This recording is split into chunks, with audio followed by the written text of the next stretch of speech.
Okay, to use the solver, if you have a graphing calculator, you should be able to use this mode. It's a little different depending on the exact calculator you have. I'll show the TI-84 Plus here. So the way this works on the TI-84, it's in Math, and then go all the way down to the bottom here in Solver. And let me delete all of the equation I have in here. I'll then click Second Entry, and I need to first enter my equation. So if you have never used this before, you'll start at this screen here. If you've entered an equation before, then you need to go back here and enter your equation. So the way this works on the TI-84 is I need to rearrange my equation so it's 0 equals something. So you can see I have my equation here, 1.79 equals 2x squared over 0.05 minus 2x squared times 0.05 minus x. Okay, then to make it 0 equals, I can just move everything to the right-hand side. So subtract 1.79 from both sides, and I just have, basically the equation with x in it minus 1.79. That's what I'm solving for 0. So I'll do that here. Some calculators don't require this. Sometimes you can just enter this equation in exactly here, but this one you have to make it equal 0, which isn't a problem. Now I just sort of type it in. So I have on the top here 2x squared. So to use an x here on the TI-84, I use alpha, so alpha, and then I'll go and find my x key. So 2x squared.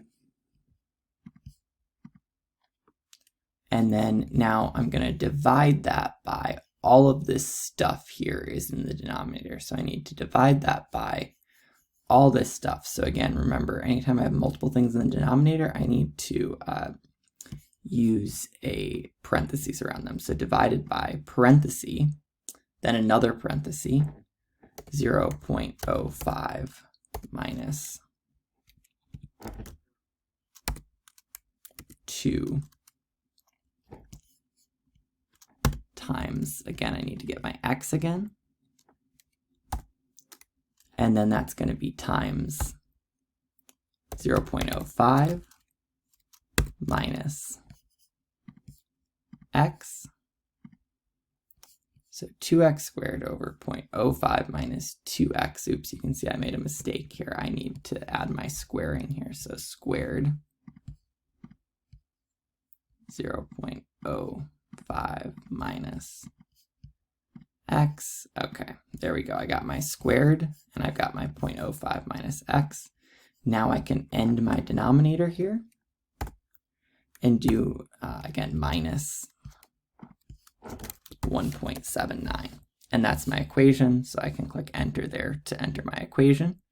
Now my value of x that I'm going to use, again, I click with a starting guess here. So again, I'm going to start with 0. We expect x is going to be pretty close to 0 somewhere in that region.